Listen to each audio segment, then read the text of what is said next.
এবার বলেছে যে ম্যামারি গ্ল্যান্ড এটাও বাস্তবে একটা এক্সটার্নাল জেনিটালিয়া, দুটো থাকে বাস্তবে। One pair of mammary gland present in the female primates. এখন এটা বাস্তবে এক ধরনের গ্ল্যান্ডুলার টিস্যু, মানে গ্রন্থিময় কলা। এবং গ্ল্যান্ডুলার টিস্যুর সাথে সাথে আরও একটা জিনিস, সেটা হচ্ছে যে certain amount of fat is present in the mammary gland, যাকে আমরা অ্যাডিপোজ টিস্যু বলে থাকি।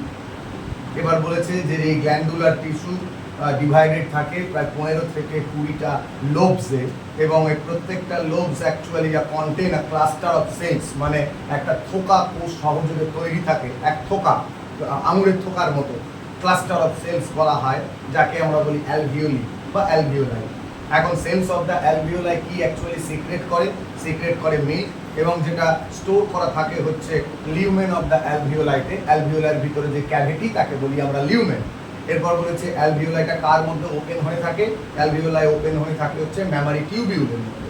Tubule of the each lobe, প্রত্যেকটা যে লোবের থেকে এক একটা করে টিউবিউলগুলো বের হয়েছে, মানে নালীর মতো অংশ, সেই নালীর মতো অংশগুলো একটা ডাক তৈরি করেছে, যে ডাক বাস্তবে অ্যাম্পুলাতে গিয়ে জয়েন করেছে, এবং যাকে আমরা ম্যামারি অ্যাম্পুলা বলে থাকি। এবং ম্যামারি অ্যাম্পুলা থেকে ল্যাক্টিফেরাস ডাক যুক্ত হয়েছে। ল্যাক্টিফেরাস ডাক থেকে হোয়েন মিল্ক সিক্রেট হয়, সাকস আউট, অর্থাৎ চোষার ফলে বাচ্চারা যখন চুষে খায় তখন সেখান থেকে মিল্কটা বেরিয়ে আসে। এরপর আমরা জানবো গ্যামেটোজেনেসিস। গ্যামেটোজেনেসিস মানে হচ্ছে গ্যামেট তৈরির পদ্ধতি, অর্থাৎ গ্যামেট তৈরির পদ্ধতিকে আমরা গ্যামেটোজেনেসিস বলে থাকি। প্রোডাকশন অফ স্পার্ম, তখন তাকে বলবো হচ্ছে স্পার্মাটোজেনেসিস।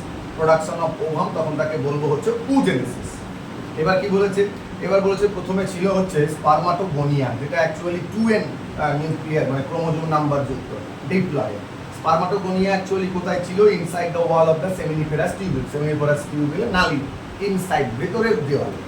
এবার স্পার্মাটোগোনিয়াতে কি হবে না, স্পার্মাটোগোনিয়া প্রথমে মাইটোসিস সেল ডিভিশন করলো, মাইটোসিস সেল ডিভিশন করে তৈরি করলো প্রাইমারি স্পার্মাটোসাইট। এই প্রাইমারি স্পার্মাটোসাইট যেহেতু মাইটোসিস সেল ডিভিশন, তার মানে বুঝতেই পারছি যে এখানেও কিন্তু বাস্তবে কি হবে না, দুটো ইকুয়াল 2n নাম্বার যুক্ত তৈরি হবে সেল। তার মানে প্রাইমারি স্পার্মাটোসাইট দুটো, এবং যেটা মাইটোসিস সেল ডিভিশনে তৈরি হয়েছে। এবার প্রাইমারি স্পার্মাটোসাইটের থেকে কি হলো? প্রাইমারি স্পার্মাটোসাইট থেকে তৈরি হলো হচ্ছে মিওসিস। তো মিওসিস প্রথমটা হ্রাস বিভাজন, পরেরটা সমবিভাজন। তাহলে মিওসিস যখন প্রথমটা, তাহলে প্রথমে যখন 2n ছিল, এটা প্রাইমারি স্পার্মাটোসাইট ছিল। এই প্রাইমারি স্পার্মাটোসাইট থেকে দুটো তৈরি হলো, তাকে আমরা কি বলি? তাকে আমরা বলি হচ্ছে মিওসিস 1 হলো, এবং এটাকে বলা হয় কি সেকেন্ডারি স্পার্মাটোসাইট। সেকেন্ডারি স্পার্মাটোসাইটের পরে মিওসিস 1 এর পর মিওসিস 2, মানে এটা আবার একই জিনিস, অর্থাৎ এরকম nn তৈরি হবে, তার মানে মাইটোসিস সেল ডিভিশন হবে। তখন তাকে আমরা কি বলবো? তখন তাকে আমরা বলবো হচ্ছে স্পার্মাটিড। এখন স্পার্মাটিড থেকে আর স্পার্মাটোজোয়া যেটা তৈরি হয়, অর্থাৎ স্পার্মাটিড থেকে পরবর্তীতে স্পার্মাটোজোয়া তৈরি হবে, এটা কিন্তু বাস্তবে এখানে কোনো ডিভিশন হচ্ছে না, এখানে শুধুমাত্র হচ্ছে ম্যাচিউরেশন। তখন তাকে আমরা কি বলি? তখন তাকে আমরা বলি হচ্ছে স্পার্মাটোজোয়া বা স্পার্ম। এটাই অ্যাকচুয়ালি স্পার্ম বা স্পার্মাটোজোয়া। এই যে গোটা প্রসেসটা একদম স্পার্মাটোগোনিয়া থেকে শুরু করে স্পার্মাটোজোয়া পর্যন্ত তৈরির পদ্ধতি, গোটা প্রসেসটাকে আমরা কি বলি না, এই গোটা প্রসেসটাকে আমরা বলি স্পার্মাটোগোনিয়া। আর কি স্পার্মাটোগোনিয়া বলি। কিন্তু এই যে এইখান থেকে এইটা তৈরি, অর্থাৎ আমাদের স্পার্মাটিড থেকে ম্যাচুরেশনের পরে স্পার্মাটোজোয়া তৈরি, এটাকে আমরা কি বলি? এটাকে আমরা বলি হচ্ছে স্পার্মিওজেনেসিস।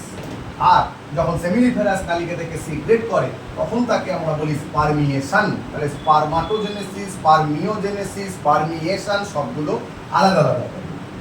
তারপর কি আসবে না, তারপরে আসবে হচ্ছে আমাদের ওজেনেসিস পদ্ধতি। তবে আমরা এখানে একটা জিনিস জানবো, সেটা হচ্ছে কি না, আমাদের যে স্পার্মাটোজেনেসিস, এই স্পার্মাটোজেনেসিস অ্যাকচুয়ালি কি করে না, GnRH হরমোন প্রোডাকশন করে।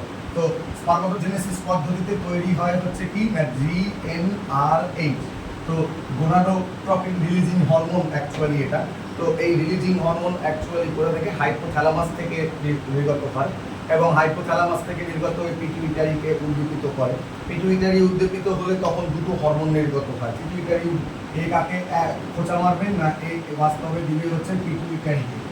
পিটুইটারিকে দেওয়ার পরে কি হবে? পিটুইটারি থেকে দুটো হরমোন রিলিজ করবে, একটার নাম LH আরেকটার নাম FSH। তোরা বলবি যে LH আর FSH ফিমেলদের ক্ষেত্রে হয় না, মেলদের ক্ষেত্রেও সামান্য পরিমাণ LH এবং FSH হরমোন প্রোডাকশন হয়। তো এলএইচ এর কাজ কি না, এলএইচ অ্যাকচুয়ালি কাজ করবে লিডিক সেলের উপরে, এলএইচ অ্যাকচুয়ালি লিডিক সেলের উপরে কাজ করবে এবং লিডিক সেল থেকে যাতে করে কি হয় না, যাতে করে লিডিক সেল থেকে অ্যান্ড্রোজেন হরমোন খরিত হয়, অর্থাৎ লিডিক সেলের উপর কাজ করবে এবং অ্যান্ড্রোজেন হরমোন খরণ করবে, এলএইচ এটার উপরে কাজ করে। আর এফএসএইচ অ্যাকচুয়ালি কি করবে না, এফএসএইচ বাস্তবে স্পার্ম প্রোডাকশনে হেল্প করবে, হেল্প ইন স্পারমাটোজেনেসিস। তাহলে এলএইচ এফএসএইচ করবে হচ্ছে helps in স্পারমাটোজেনেসিস।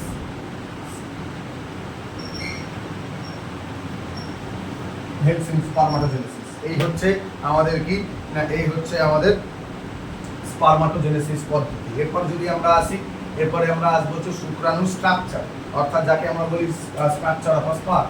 Structure of sperm এরকম একটা প্রথমে অংশ এরকম থাকবে, এখানটাতে এরকম অংশ রয়েবে, দিয়ে এই জায়গাটা আরেকটু এরকম দিয়ে এখানে বডির অংশটা রয়ে এখানটাতে দুটো সেন্ট্রিওল দিয়ে এরকম বেরিয়ে যাবে রকেটের টাইপের মতো।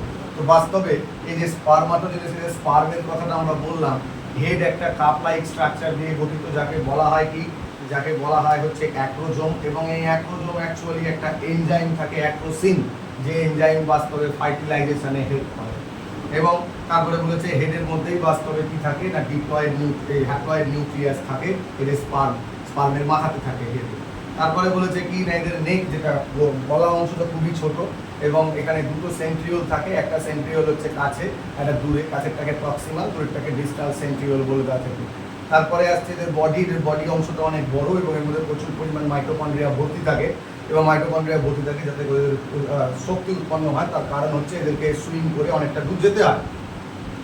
তো এবং এই যে আমাদের হেড, এই নেক এবং এই বডি, এটা একটা বাস্তবে মেমব্রেন দিয়ে ঢাকা থাকে, তাকে বলা হয় হচ্ছে তোর শুক্রঝিল্লি বা তোর ওই স্পার্ম লেয়ার বলে একটি লেয়ার বা স্পার্ম মেমব্রেন বলে ঢাকা থাকে একটি অংশ। এবার বলেছে কি না, সিক্রেশন আমরা আগে একটা জায়গায় পড়েছিলাম, তবু আরেকবার আমরা বলে রাখি, সেটা হচ্ছে কি না, স্পার্ম রিলিজ, যে স্পার্মটা বের হয়ে করতে গিয়ে না আমাদের এরপরে বলেছে যে মেল ইজাকুলেট কত বড়, মেল মোটামুটিভাবে আমি আগেও বলেছি ইজাকুলেট করে একেবারের কয়টা সে 300 মিলিয়ন, মানে 300 × 10 লাখ।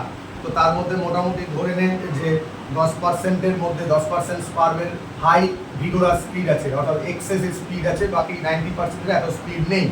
তারপর বলেছে কি না, sperm release from the seminiferous tubule, seminiferous tubule থেকে যে স্পার্ম নির্গত হয় সেই সেমিনিফেরাস, এবং সেটা অ্যাক্সেসরি ডাক্ট সহযোগে কি হয়, অ্যাক্সেসরি ডাক্ট সহযোগে একটা জায়গায় পর্যন্ত ইজাকুলেটরি পর্যন্ত পৌঁছায়।